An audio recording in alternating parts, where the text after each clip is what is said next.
Hello guys, welcome back to Mornings with Granny. I showed you on the last video how to make spaghetti sauce. Now I'm canning it. I've already got started. I have a Presto canner, and let me see if I can get you where you can see. I've already got 6 pint jars in here, and I'm going to show you the other 2 that I'm getting ready to do. Remember guys, when you're canning, if you have hot food, let me get you fixed here. Whoops. Hot food, hot jars, hot water and canner. Cold, cold and cold, or lukewarm, lukewarm, lukewarm, which is what I've got now, lukewarm. And my canner takes 3 quarts of water to get it up to the line inside. Everyone's got different canners. Everyone does things differently. Follow your canner's instructions. Follow the safety guidelines. I looked up 3 different recipes for canning spaghetti sauce because I've never canned it with meat. I know if it doesn't have meat in it, you can water bath it. But this has meat in it. So everyone that I read said for canning sauce with meat, it's 60 minutes for pints and 75 for quarts at 11 pounds. And of course, if you're at a higher elevation, you would change it. Do your research. I'm not an expert. I had to look it up too. All right. I wash my jars. I wash them with just a little bit of Clorox, hot water, and dishwashing soap. And then I rinse them very well. Excuse me. When I get ready to use them, I rinse them again in hot water. And if the food's hot, then like I said, you want hot jars. If not, lukewarm. These are lukewarm. So I'm getting ready to put the sauce in. I still heat my lids. You don't have to, but I still bring the water up to boiling and drop my lids in. We've just always done it according to, I cannot get this thing to settle. According to the instructions now, if you're pressure canning over 10 minutes, then you don't have to sterilize everything. I still do. Better safe than sorry, right? All right, let me show you. I've got pint jars here. This canner only holds 8 pints. So let me get you where I can show you what I'm doing down here. Let's see.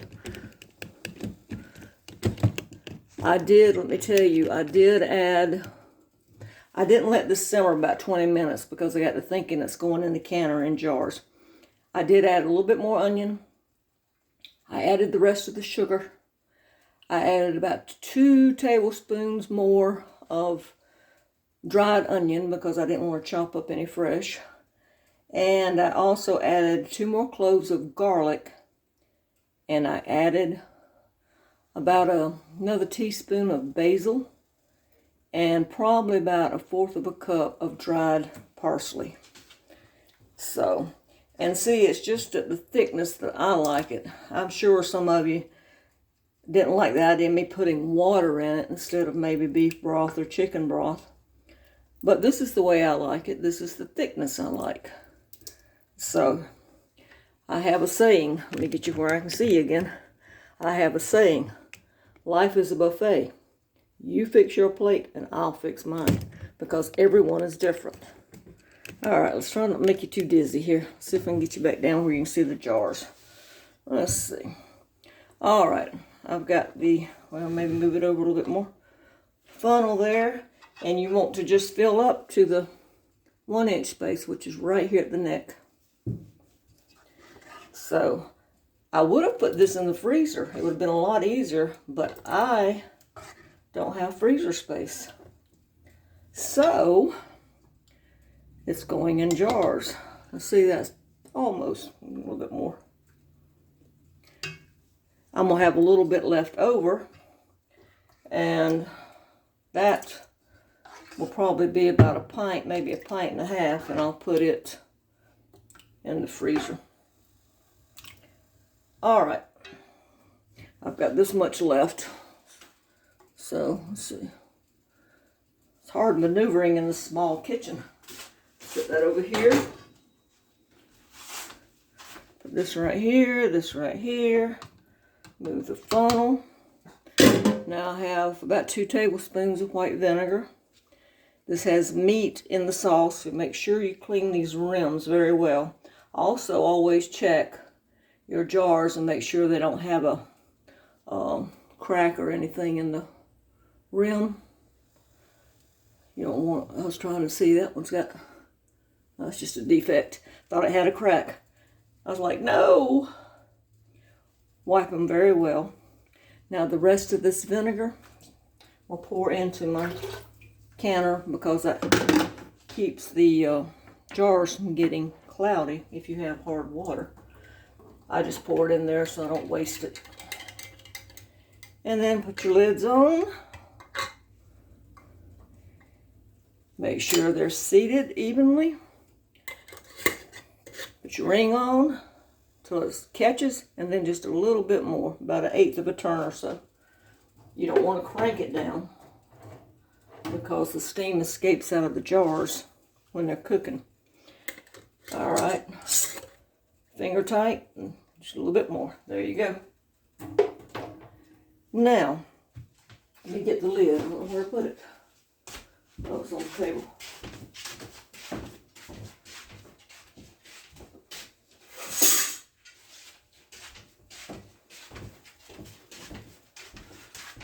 All right, let me get you turned back up just a little bit here.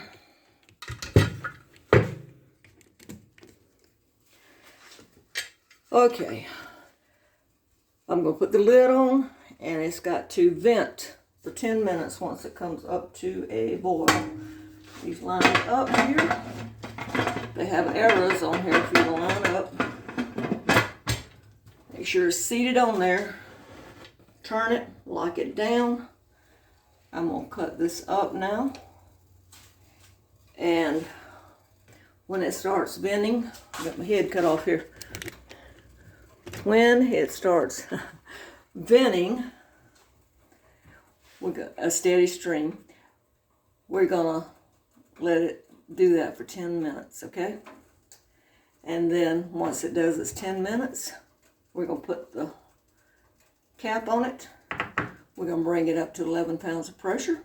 Once it gets to 11 pounds of pressure, we're going to start our count for 60 minutes. Like I said, guys, canning's not that hard. It's just, you got to really be safe. My grandmother had the canner like that has the, like the American canners. You know, they have the, like wing nuts where you tighten them. When I was younger, I guess she wasn't watching her canner either. She didn't have the lid on tight. It blew the lid right off. Thankfully, she wasn't hurt, but the ceiling was. So just pay attention. It's not something you can just put in and walk away from. You've got to learn how to regulate the pressure, because once it gets up to the 11 pounds, I'm going to have to cut my stove down and keep cutting it down till it stays evenly at 11 pounds. You don't want it fluctuating up and down. But anyway, I'll bring you back when the steam starts coming out, okay? All right, guys. We are venting. See the steam coming out? So we've got the timer set for 10 minutes. And after that, we will put this on, bring it up to 11 pounds of pressure, and let it cook for 60 minutes for pints. I had a quart left over that I would either put in the freezer or I might make some more. And if I do, I'll can this too. Unless my daughter wants it when she comes by today. She might want it for her supper tonight. But anyway, that's all you do. It's not that hard. Like I said, just look up instructions. Make sure you use your canner instructions. Be safe. And just follow the directions. That's it. I will take these out after they finish processing. When I cut the canner off, it'll have to sit about 40. I usually let it sit 40, 50 minutes. You want the pressure to go down. The gauge should show 0. And the little, I think they call it the nipple here, let's see. Right here that pops up, you want to make sure that's down also. You always open the counter away from you. And when I take those out, I'll take a snapshot and put it in the thumbnail. So, and I will use, when you're taking out, always safety, I have the jar lifters to take it out with. My aunt just wrote, let's see if I can get you up a little bit more. My aunt just texted me and said that she is freezing okra. She bought some okra. I said, well, I'm canning spaghetti sauce. So we're both busy. All right, guys, I hope this helps. Like I said, do your research and preserve what you can, because prices are definitely going up. I just got the sales paper for the sales starting tomorrow, and it was Food Lion and KJ's, and I didn't see anything on it that I would bother buying. Thankfully, I don't need anything, but I didn't see anything. I was looking for stuff to can. I didn't see any good prices on there, except they do have the Contadina tomatoes, 99 cents a can again. So if I go in there, it'll be to get that. All right, guys, have a good day. Don't forget to give this a thumbs up and subscribe. Bye-bye.